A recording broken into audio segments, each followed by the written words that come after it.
Good afternoon and evening, everyone, and welcome to our special online event, Why and How to Support the Snowmobiles Aren't Weapons Act. I'm Joseph Grove, Senior Communications Director for Animal Wellness Action, host of the Animal Wellness Podcast, and your host for this webinar. I'll introduce our panelists in a moment, but just a couple of housekeeping notes as we go through the next hour. First, I'd like to tell you that this event is brought to you by Animal Wellness Action and the Center for a Humane Economy. By registering, you have joined our ranks. You're on the team. We're grateful you're with us. We hope you'll find the content we send you to be educational and inspiring, and that you'll take advantage of its ability to connect you to your legislators and other officials to make heard your voice for animals. Next, we've set aside some time at the end of this webinar to ask questions.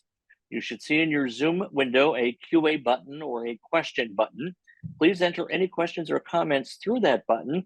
I'll keep an eye on them and at the appropriate time pose them to the panelists and have them answered on your behalf. Tomorrow, everyone who registered will receive a link to the recording of the webinar, as well as any assets or links we talk about during the event.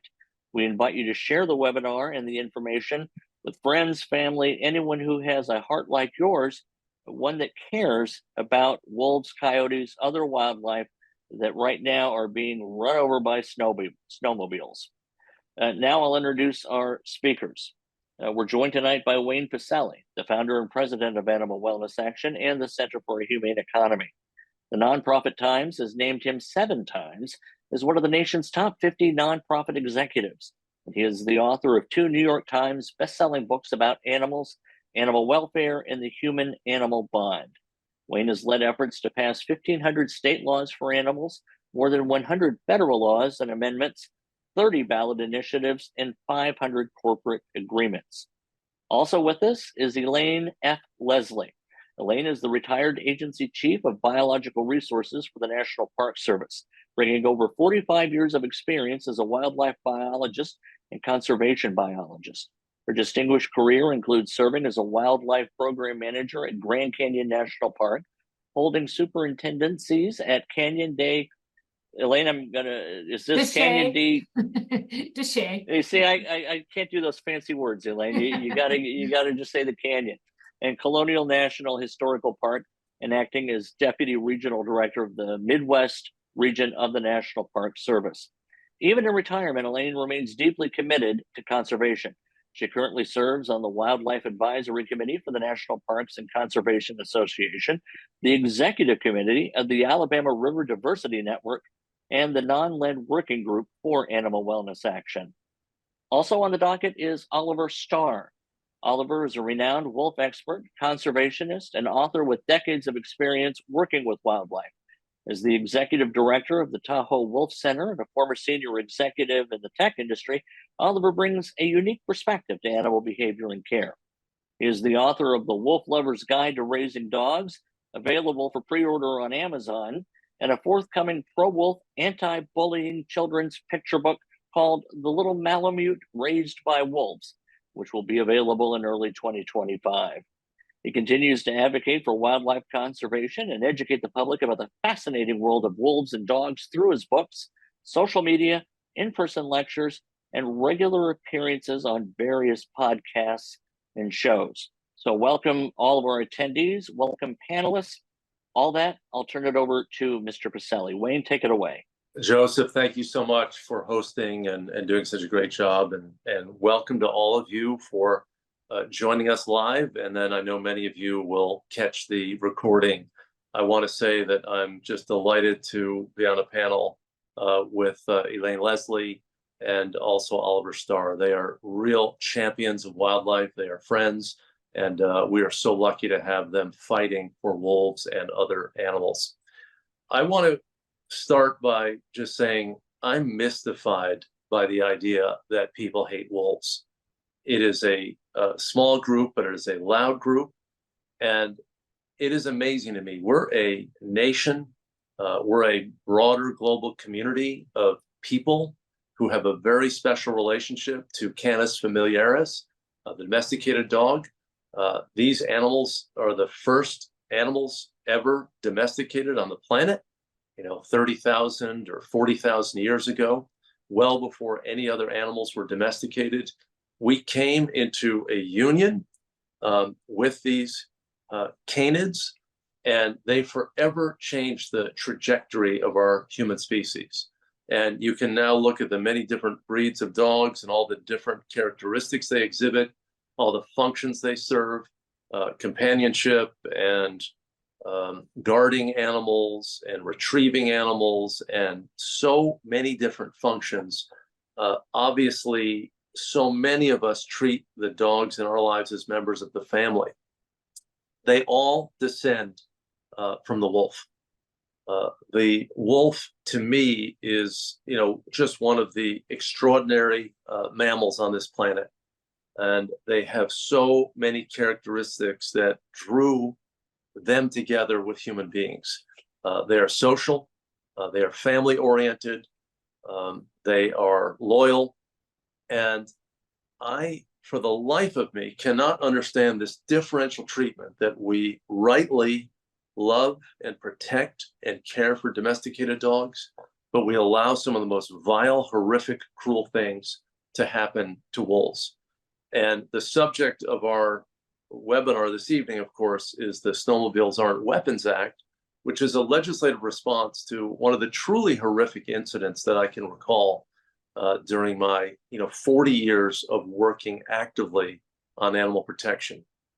That a man went intentionally out on a snowmobile and ran down and ran over an adolescent female wolf, not because she was bothering anybody, not because she was doing anything wrong, but simply because she was a wolf in the immense physical landscape of Wyoming, the most thinly populated state in the US, yet also one of the biggest states by physical area. This man, who represents an enormous county with just 10,000 people or so in it, couldn't find it in himself to tolerate that there were a small number of wolves in his part of the state, not bothering him, not bothering anybody. He was, of course, someone who didn't just do this out of the blue. This is someone who had a history of causing harm to wildlife, showing malice to wildlife. He was a hound hunter of mountain lions. This is one of the most unsporting and unfair and inhumane methods of hunting, killing these great cats after chasing them with packs of dogs, having the dogs attack the lion. Eventually, the lion seeks refuge in a tree from the assault. And then the shooter, in this case, Cody Roberts, takes aim at an animal clinging to a tree limb 40 feet in the air. An animal who cannot escape the circumstance. It is the equivalent of shooting an animal in a cage at a zoo. It is the antithesis of fair chase, which is one of the norms of hunting. And it is no surprise to me that a man who could do that to lions would then exhibit terrible cruelty to wolves. But it is almost unbelievable that someone could use a snow machine to attack an animal and run them over, try to flatten them. And then, of course, he compounded the whole horror of what he did by not just grievously wounding this adolescent female, whom we named Theia, for the goddess of light and wisdom, but he then took her into his possession in her terrible state, where she suffered mortal wounds, brought her home, took pictures of her in her terrible condition, smiled, laughed, thought it was some great fun thing that he had done. And then it wasn't enough for him to do this in the privacy of his home and then to record those images, but he decided to bring her to a bar and to show her off.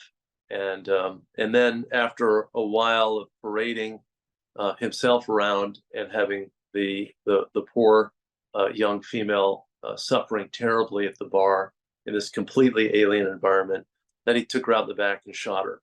No one has ever recovered her body. And it is astonishing to me that this man has not been charged with felony animal cruelty in Wyoming. But that's another matter. My main point and Joseph was kind enough to mention my book, The Bond, was to talk about this incredible relationship that we have with dogs and wolves that stretches back to antiquity. And they have been part of the human story for tens of thousands of years. And in our, more recent times, in the period of domestication, and then human settlements and agriculture, and now into the industrial and technological eras, these animals have been a central part of the human story.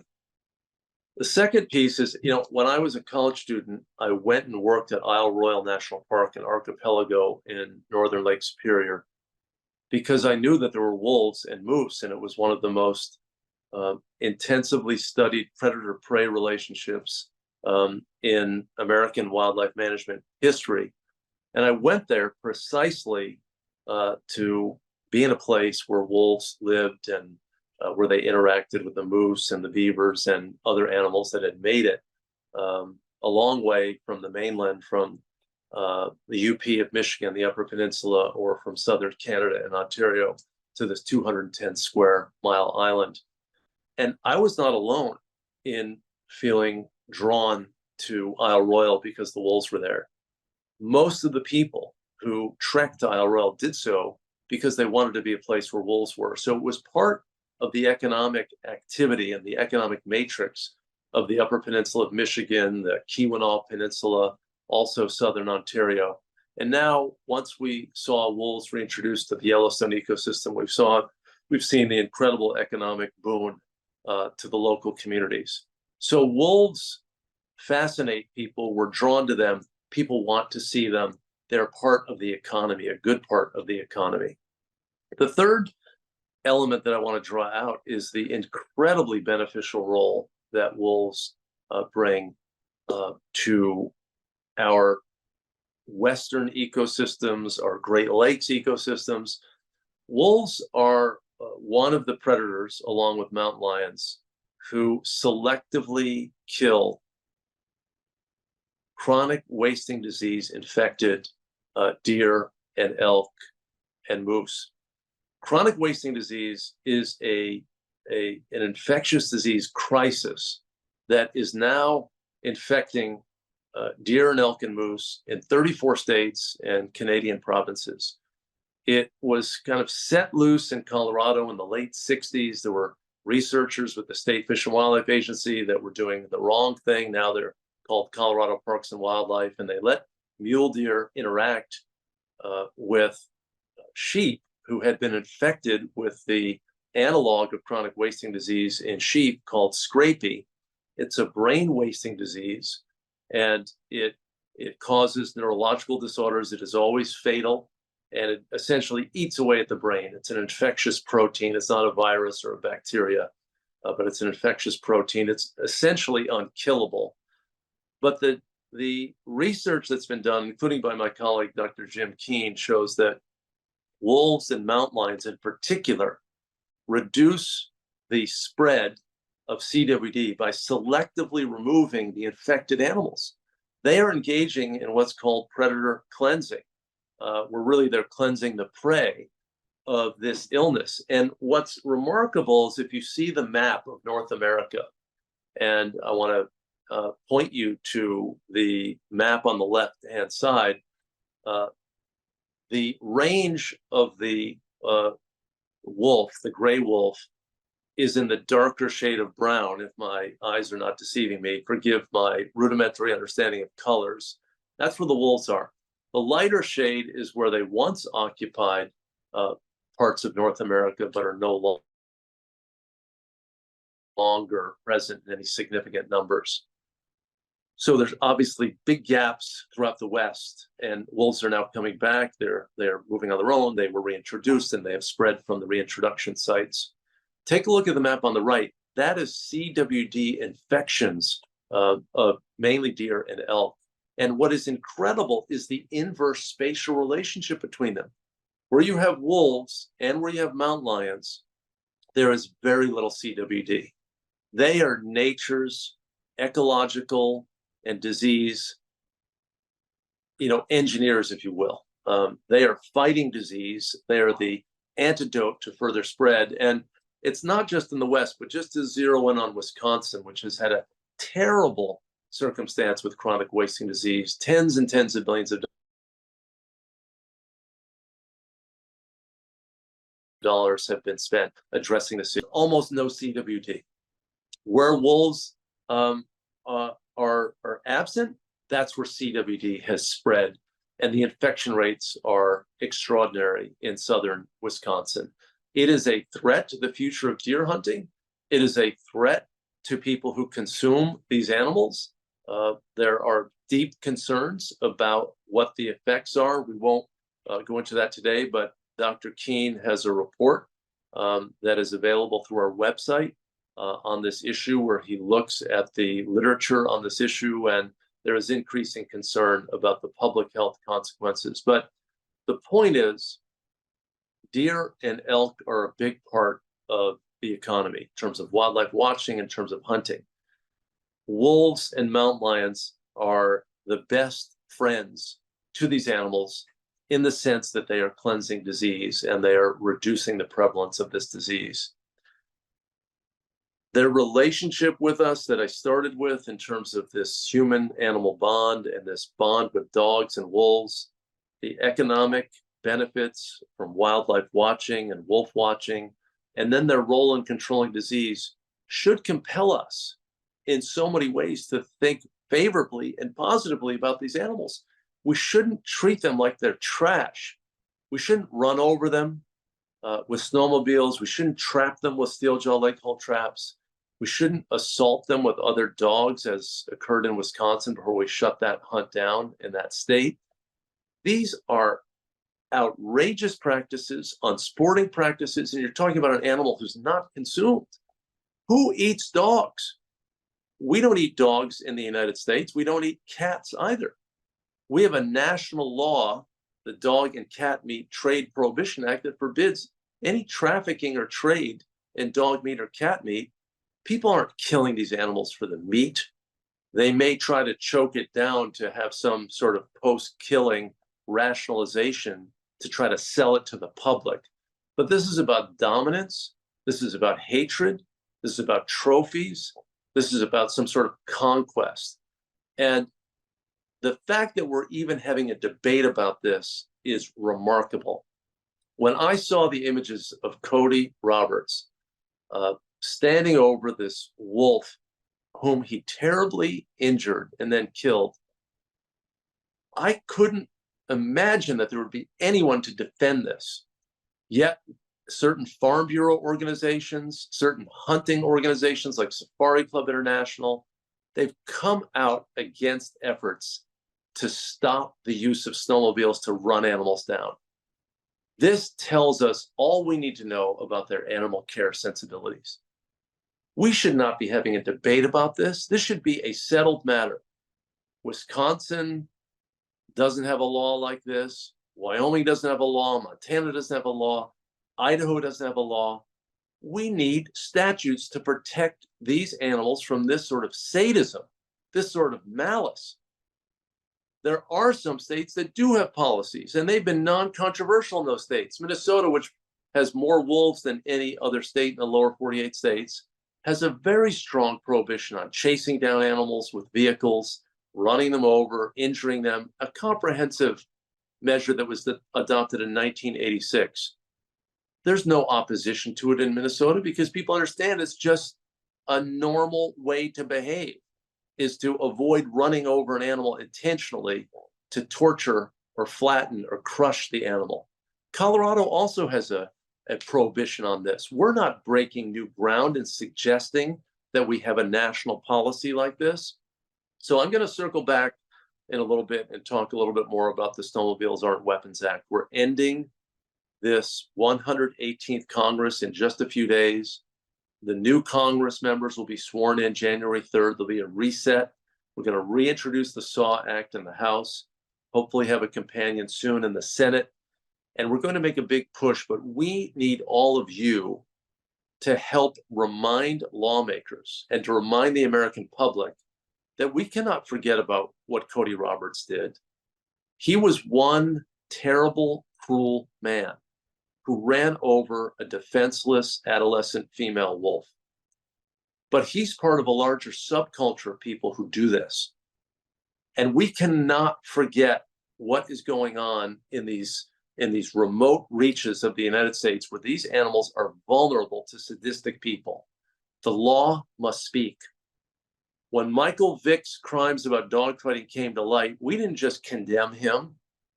We took action to have policies to prevent a recurrence of this sort of thing. We adopted 40 state statutes, or we strengthened 40 state statutes against animal fighting. We upgraded the federal law against animal fighting. Cody Roberts on the wolf issue needs to be the same sort of trigger that Michael Vick was for reforming our animal fighting laws.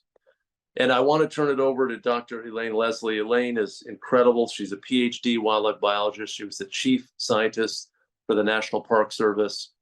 She is a strong and science-minded advocate for wildlife, understands the incredible ecological and economic role these animals play, but also has respect for them. And Elaine, I want to thank you so much for participating. Thank you, Wayne, and everyone for letting me speak. I really appreciate it, because as a federal government employee for nearly 30 years, you weren't really allowed to be an advocate for issues like this. So while I'm a scientist, I'm also a human who really cares about wildlife and wild things on this planet. So being able to finally speak now that I'm retired on issues such as this is very important to me. And this one is particularly important because it's so out of the realm of norms. It's just unbelievable. And I think anybody who watches that video will be sickened, and they should be sickened, and they should want to take action. So what I want to talk about a little bit is that this bill is not about anti-hunting by any means. It's the furthest, but these actions are the furthest you can get from the hunting and conservation communities' ethic and mantra of the North American model for hunting. This is not what that is. This is the complete opposite. This is about anti-cruelty. It's about being humane and having compassion for the welfare of those we share this planet with. I mean, look around you. We're not just people on this planet. What happened in Wyoming was abhorrent and must never happen again. It must never happen again. Although the state legislature sure didn't get that message, and I testified, as did Oliver and others, it left it wide open to repeat itself. And what's happening right now with that situation in Wyoming, which was brought to the attention of all of us through that horrible video, is that they will continue to allow for this sort of behavior, but that their method or means of reining it in to some degree is that you can still do that action, but you must kill that animal immediately after running over it. Really? You must kill it immediately after running over it. You're out in the middle of God knows where, and you think there's a law enforcement person or ranger or whoever sitting there monitoring you to make sure you immediately kill that animal? No, that's not going to happen. They left this thing wide open. Don't be fooled by any action they're taking right now in the state of Wyoming. And that's appalling to me, in this particular state that has Grand Tetons, Yellowstone National Park. While there are a few states that do have these laws and regulations prohibiting these actions, like Wayne stated, for the most part, this can happen anywhere in the country. And in Wyoming, just remember, this can happen right up to Grand Teton National Park and right up to Yellowstone National Park, where we have spent millions of dollars. The American people said, yes, millions of dollars. We want wolves restored. We want wildlife protected. We want our ecosystems whole. You can go right up, as long as you're not in wilderness area where you can't have a mechanized vehicle, you can go right up to any boundary and do this action. Those animals don't know boundaries. Those animals are migratory or have big, large ranges and move in and out of those boundaries, those artificial boundaries that we put on wildlife and our protected areas. So those packs in Wyoming, in Grand Tetons, in Yellowstone, they wander in and out of the park all the time. And you know this, the entire pack will get hunted on the boundary of Yellowstone National Park and get wiped out. And they can also be wiped out in this manner, not through just legal hunting activities.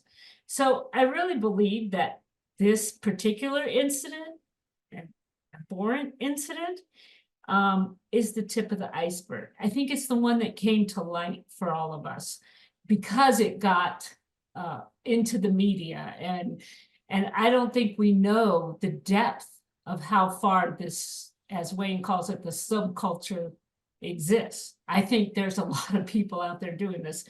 And mind you, it's not just wolves, it's coyotes, it's bobcats, it's anything that's called a predator, for God's sake.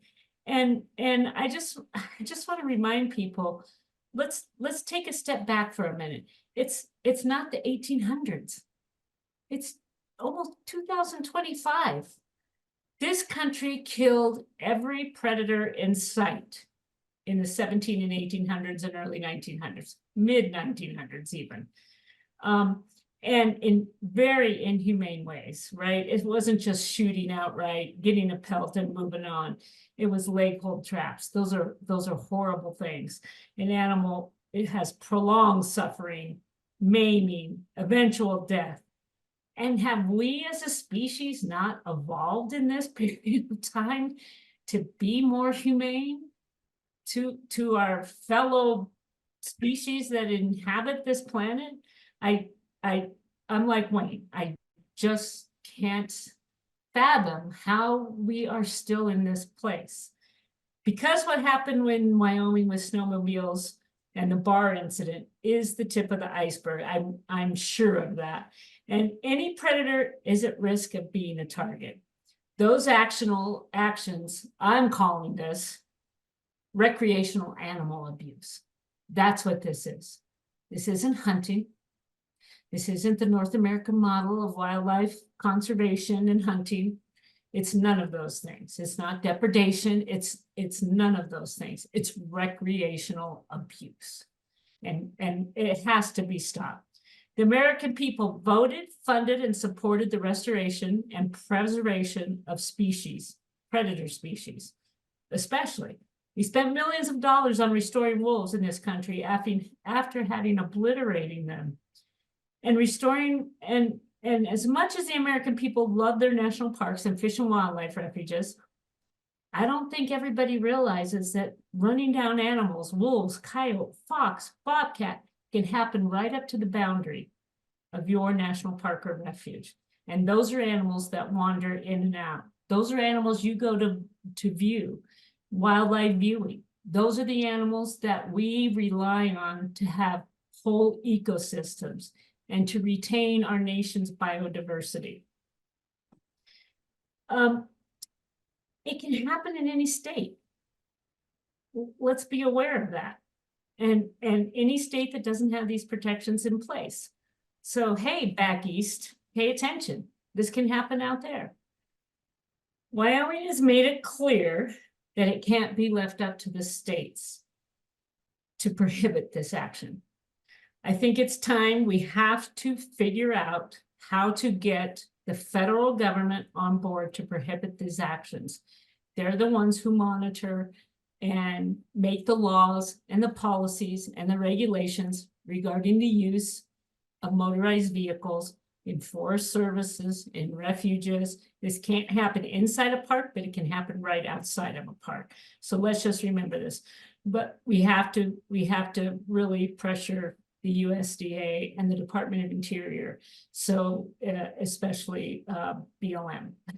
So those are the areas that we really need to work on with the SAW Act. And I really encourage everyone to participate the best they can, ask questions. We're all happy to answer those questions, but if you can stand to watch that video, please do it, because like I said, I think it's the tip of the iceberg, and it'll make you sick, and it'll make you want to make sure this does not happen again. Recreational animal or recreational wildlife abuse has no place in this country. And I might add, this happens nowhere else in the world. This happens here in our country, our progressive country. No, Well, this yeah. can't, or does it, Wayne? No, it doesn't. But Elaine, your comments are making me think, where are the voices of the hunting and ranching organizations? Where's the National Rifle Association? Does it not have an organizational mission and purpose to condemn this activity? The Safari Club International, the Rocky Mountain Elk Foundation, silence from the entire national hunting community, silence from the Cattlemen's Association, silence from the other ranching organizations. Does animal care mean nothing to these organizations? This is the test. So anyway, I want to thank you for participating, and I want to turn it over to Oliver. I know you share my outrage, Oliver, at the deafening silence from organizations in the hunting and ranching space who aren't condemning this and who are not advocating for policies to prevent a recurrence.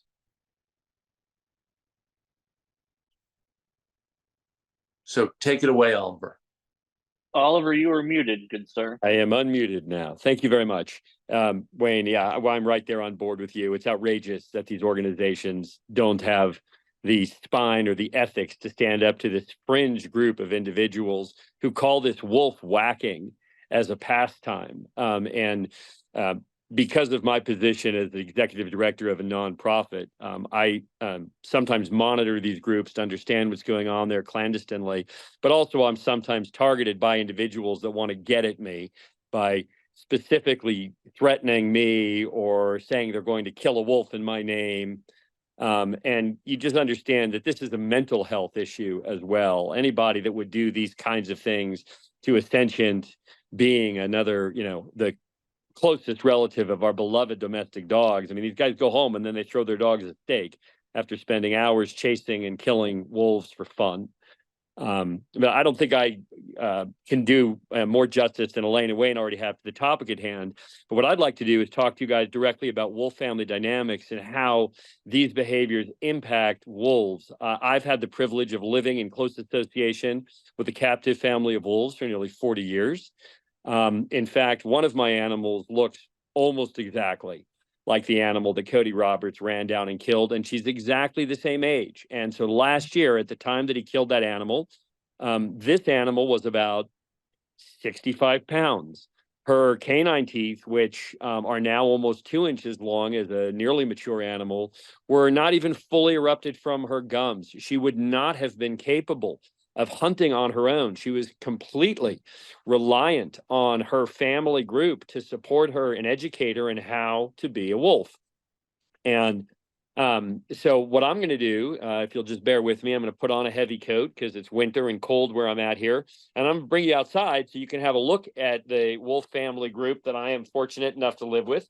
And Sunny, who my animals all have Inuktitut names, but the animal that most resembles Theia is an animal called Siknik, which means sun. So bear with me here for just a sec. I'm going to pop on a jacket and grab a headlamp, and we're going to go out into the habitat so you guys can all see some wolves with me. And if you have questions, they'll pass them on to us as we go. So thank you for your indulgence here while I scoot up real quick.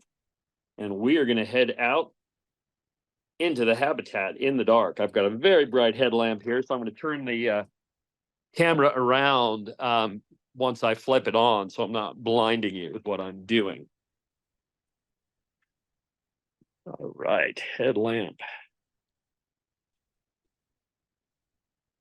All right. Flipped camera. Okay, here we go. So this, just for people to kind of get an idea, since I live in the habitat, I also have like a kennel built into my house in case I have an emergency or a puppy. And here we go. Everybody's coming to see me. Let's see. Sorry, I gotta flip the camera. There we go. All right, this is Sunny. So this animal here looks almost exactly, and here's a boy, but this is my Sunny. So Sunny is a yearling female. She was a year in April. The animal right next to her, his name is Nunaryak, or Noonie. It means of the land.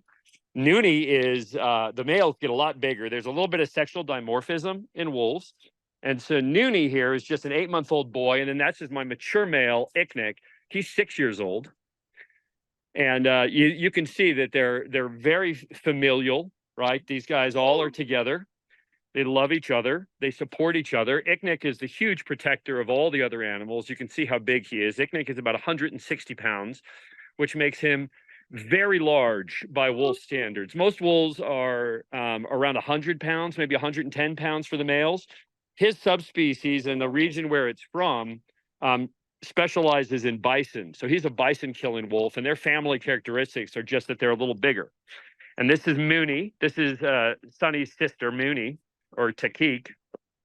And I'm part of the family because I've lived with these animals every day for their whole lives. And so when I come out, they're going to say hi to me as well. And the one thing I want to talk about is that the toxic masculinity that kind of drives this killing behavior. And they're saying that it's all about the alpha wolf. Well, let me show you something. This animal over here, this white one here, is 13 and a half. And that's the real alpha in the family group, but she's a girl. Because wolf family dynamics, the most important animal of all is the breeding female. They're the decision maker. They're the glue that holds the family together. And I did share a link earlier with our colleagues here, and maybe they can share that. I did research about 10 years ago looking at what happens when humans kill wolves. Hi, Mooney. And what I discovered in a large analysis was that 74% of the time, if you kill one of the breeding pair, the pack disintegrates. And a new study just came out by people in the Yellowstone Wolf Project, and they got exactly the same results. So when we hunt wolves and we disturb their populations, we're actually creating more problems than we solve, because disturbed wolf family groups tend to have problems hunting, and therefore they end up depredating livestock and other things. So it's my pleasure to share with you my somewhat unruly animals. Noonie here is trying to chew my pants off me while I'm wearing them. I go through a lot of clothes. Everything gets a wolf haircut. But with that, it's been my honor to share these guys with you and participate in this webinar. And I'm going to stick around out here in the habitat to answer questions. Oliver, what an amazing tour you just gave us, and to see those incredible animals. You know, one of the things that happens in wildlife management is, you know, the folks who want to hurt and harm animals, all they do is they talk about populations. You forget about the individual animals, that they have lives that matter to them, that they have personalities that are distinct, that they have family members that they love and cherish.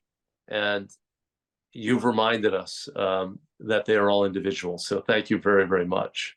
You couldn't have said it better. You're so right. I mean, every one of these animals is as different individually as we are to each other. They all have absolutely distinct and very strong personalities. Yeah. And it just takes, whenever you exhibit cruelty, there's an empathic disassociation that you demonize, you turn the animals into something terrible in order to justify this cruelty. And Joseph, I'm sure that there are some questions that touch on these matters. So let's turn it back to you. And I know Oliver's going to be ready to answer, even though he's outside in the cold. Very good, Wayne. Thank you. And Oliver, thank you for that. The question room is certainly elated that you've done that, and we are as well.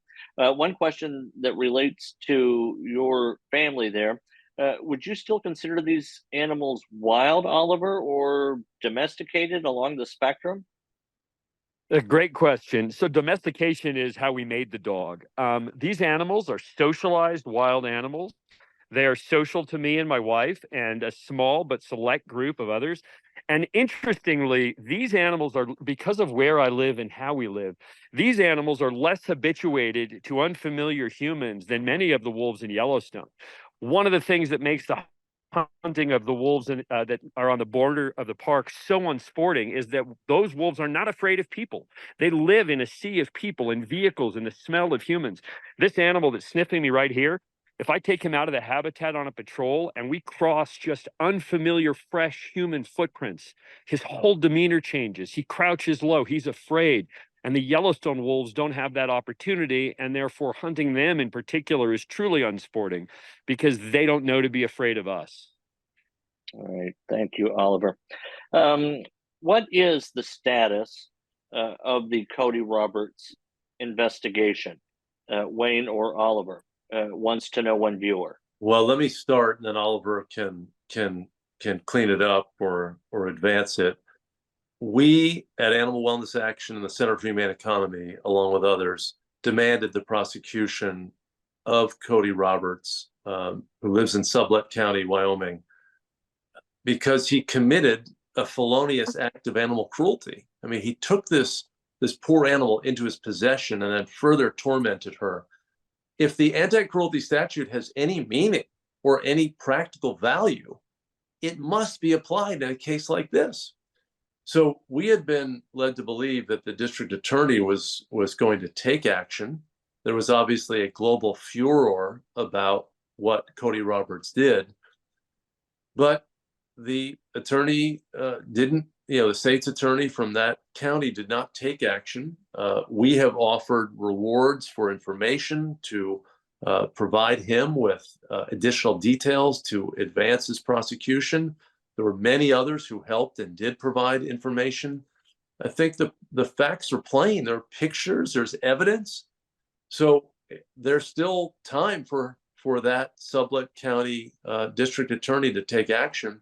He hasn't done so yet, though, and many months have now passed. Oliver, I'm sure you have some additional thoughts on this.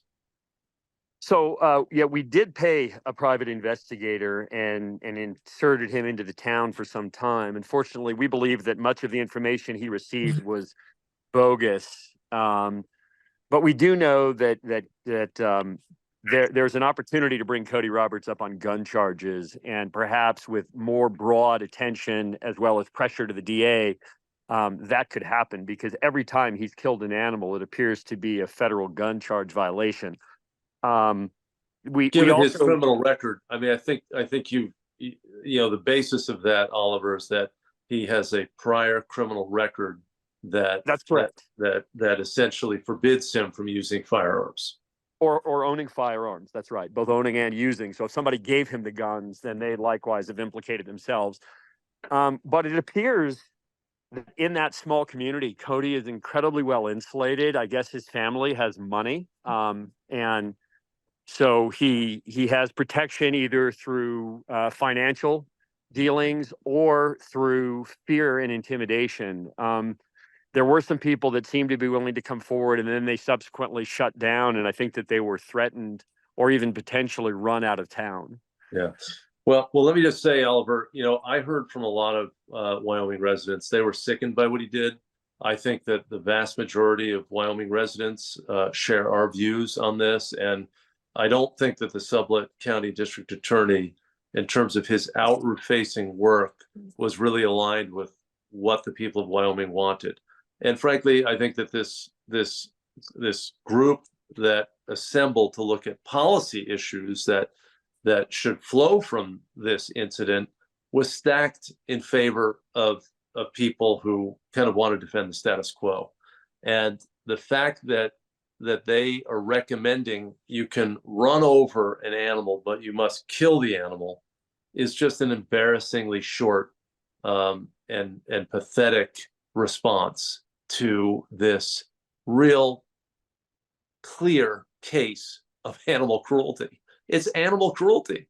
And it's not hunting if you don't have a firearm or archery equipment. Who hunts using a snowmobile? I don't see any hunting seasons where, say, there's a snowmobile season. There's a muzzleloader season. There's an archery season. There's a firearm season. There's not a snowmobile season. And as I said before, the silence of these national hunting organizations and state organizations tells us all we need to know about where their value system really is. All right, very good, Wayne. Thank you. And thank you, Oliver. Just a couple of notes. Someone in the question room asked about a petition. We do have an action alert where you can use our tool to send an email on your behalf to Congress. I will put that in the email tomorrow that contains the link to this recording. Super easy, takes 2 minutes, and your voice can be heard directly by the end of the day tomorrow. Well, let me just build on your comment, Joseph. Thank you Sure. for mentioning that. We make it easy for you to reach your 2 United States senators and U.S. representative. This Congress, as I said, is ending in just a few days. The 118th Congress ends. A new Congress starts on January 3rd, the 119th Congress. We need to deluge the United States Congress and the members of Congress with communications, phone calls, handwritten letters, electronically generated letters through our website at animalwellnessaction.org. And we now have 200 organizations or so that have endorsed the SAW Act, major organizations, small grassroots groups. We need to make it 1,000. So please, one of the things you can do is go to our website, let us know if your group can endorse, if you can recruit other endorsing groups. One of my colleagues, Natalie Awesh, she has done a fabulous job at building endorsements. We need more. This is the start of a movement in 2025 to get the Congress to enact this legislation. Many people say, oh, it's not going to happen. It can happen if there's an outpouring of concern, if we organize. But every one of us has to do more than just write. We all have to write. We all have to call. We have to get others involved in this. We cannot let this stand. We cannot let this stand. We cannot let this memory fade and allow this sort of cruelty to persist. No, very good, Wayne. Thank you. In that email, then I'll also include the number for the Capitol switchboard, and I'll include information on not only the endorsing organizations, but how you, if you're part of an organization, can join that list. So thank you, Wayne, for emphasizing that. Who is sponsoring this bill, Wayne? The lead sponsor is a Republican Congresswoman, Nancy Mace, the 1st District of South Carolina. She is a staunch animal welfare advocate. Her Democrat partner is Don Davis, who's from the 1st District of North Carolina. So these are 2 lawmakers. Davis represents a major agricultural district.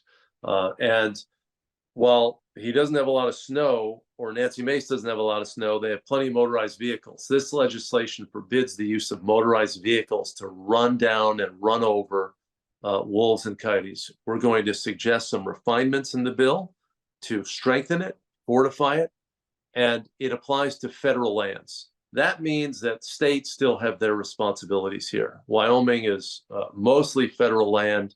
Many of the western states have a majority of their geographic area that's controlled by the U.S. Forest Service, the Bureau of Land Management, the Fish and Wildlife Service, the National Park Service, the Department of Defense. These are all federal land management agencies.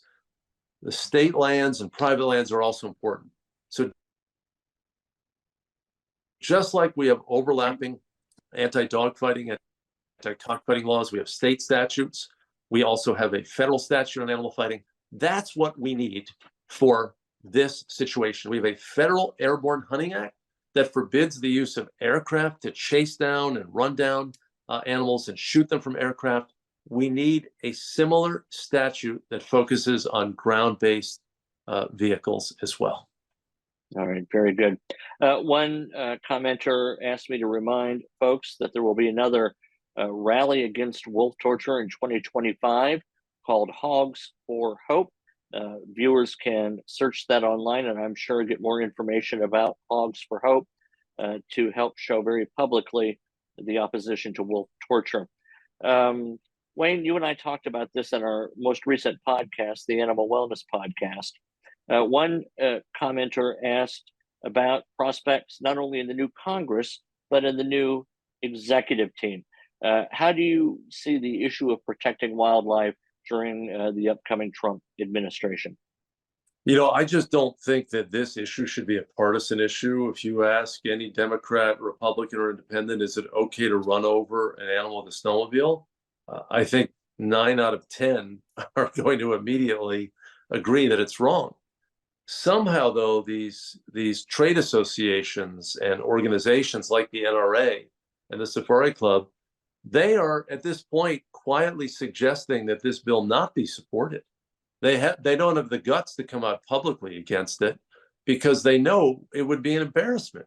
It violates every norm. Dr. Elaine Leslie talked about the North American model of wildlife management. One of the principles is fair chase. This is not fair chase. This is not even hunting. It has nothing to do with hunting. It is cruelty to wildlife. The notion of cruelty to animals is not applicable only to domesticated animals. You can be cruel to wild animals, and that's what this is. You run over an animal intentionally and wound her, and then take her in your possession and parade her around. You don't get a veterinarian to see her and to treat her. You don't try to give her comfort. You don't offer a sip of water. This is barbarism. This man is barbaric. He should have paid a price in the legal system. He hasn't yet. That's an injustice. We can persist with that, but we need a larger legislative solution at the national level and also at the state level. This bill in Wyoming, if it takes the form that this panel recommended, will be insufficient. It will be an insufficient response to this case of cruelty. All right. Wayne, one question. Why do there seem to be so many trophy hunters on the board of directors of the Fish and Wildlife Service? I know that was the case in Colorado, that we had a preponderance or at least an excessive number of trophy hunters actually helping set policy. Can you address that?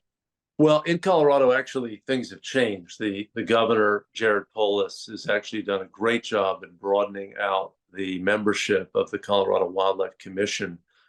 He has appointed people with a wide range of backgrounds and certainly a number of people with very strong wildlife protection value systems. But historically, the state fish and game agencies, which is what they were called, fish and game, were really procurement agencies for the hunting community. They were not broad-minded wildlife agencies. And maybe Elaine let me put her on the spot and talk about this. I mean, it's been stacked. Why do you have hound hunting of mountain lions in these Western states? Why did we have bear baiting? Baiting bears is at odds with all the norms of wildlife management. You're not supposed to feed bears. You shoot them in the rear when they have their head in a barrel eating jelly donuts and meat scraps and grease. That is so unfair, and it also habituates bears to human food sources. Elaine, I could go on, but I think you as a wildlife professional, have a really great perspective on these issues. Yeah, and just to be clear, let's separate the state fish and wildlife, fish and game agencies from the federal Fish and Wildlife Service. Because federal Fish and Wildlife, U.S. Fish and Wildlife doesn't have a board, right? They have staff. But each state agency, through their governor, selects commissioners and who runs their agency. And so it's really, it tends to be very partisan, I would say, depending on who the governor is. And so I would say Colorado has been great, but could be better, as we know from the recent mountain lions and trophy hunting whole issue. But it's Western states particularly are very still, I just say, the 1800s mentality, where it's go out and kill every predator. And even though like I said, the American people have said, we want predators, we want them in our national parks and in our public lands and protecting our biodiversity, which they certainly add to. But throughout the country, it's very partisan issue, I think, right now, who the commissioners are, and it has been for quite some time.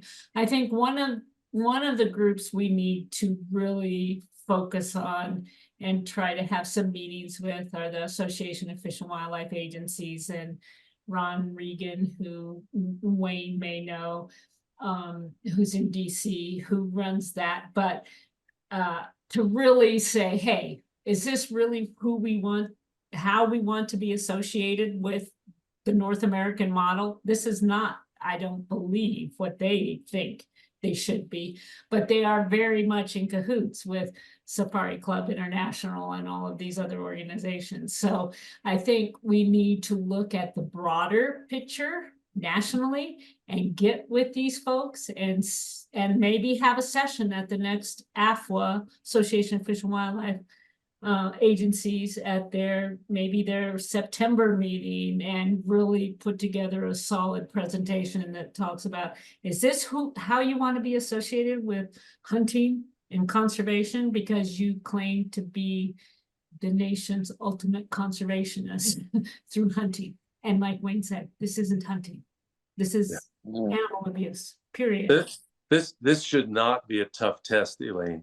Yeah. This is a if you can't be for this, then I don't know what you can be for. But we do have laws that the states have to forbid, jacklighting deer, and there are all sorts of other prohibitions. I mean, most states with bears do ban bear baiting. Why do we talk this North American model of wildlife management? Why do we hear it from all these agencies, but then they don't adhere to it? There has to be some objective truth here, and it's got to be more than a bromide. It's got to be an applicable notion. But now it's just a talking point. It's not a real thing for most. But the other thing is, we can talk to ourselves, everyone who's on this webinar, who probably are on the same side, but we have to figure out how to talk to the others who will help push this bill through, who understand, and we need to make them watch that video, and they need to understand that this is the tip of the iceberg and it can happen anywhere. And we have to speak the language, and it's not, in this case, just the science. It's not just about science here, right? This is has about nothing to do with the right science. thing. It has nothing to do with science. It's values and ethics. But Elaine, I agree with you. We do need to talk to the Association of Fish and Wildlife Agencies. We don't need to talk to every state. We need to talk to every governor, to the senator, all of these people.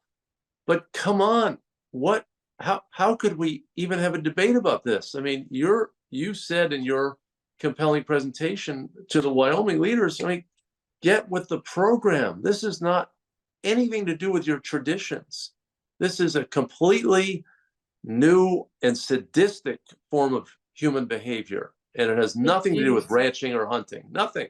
And I would just caution, as we enter into the next 4 years, and we have delisting of grizzlies likely, this isn't just about wolves, and we talked about wolves and coyotes and bobcats and others. Bears, black bears, grizzly bears, what's next? We don't know. This is wide open now. And so we need to prevent this from happening. Yeah. All right. Very good, Elaine. Thank you. And Wayne, thank you as well. Just a couple of final questions as we reach the top of the hour. The name of the bill is the Snowmobiles Aren't Weapons Act, right? So that's it. Wayne, what's the bill number in case anyone would like that specificity?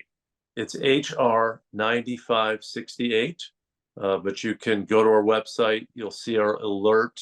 We have a letter that we've formulated. You can adjust it as you wish. You can send it in to your 2 U.S. senators and rep. We want you to spread that around, put it on Facebook and other social media platforms so others can learn about this and take action. But the SAW Act, Snowmobiles Aren't Weapons, HR 9568, there'll be a new bill number come January when the bill is reintroduced. All right, very good. And I will, let's see, and one final question, Wayne.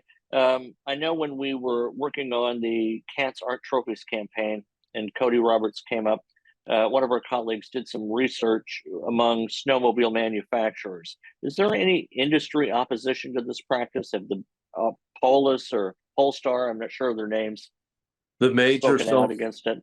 Yes, thank you, Joseph. The major snowmobile manufacturing companies all have statements completely at odds with this behavior, talking about respect and proper use of the vehicle and respect for wildlife and for nature.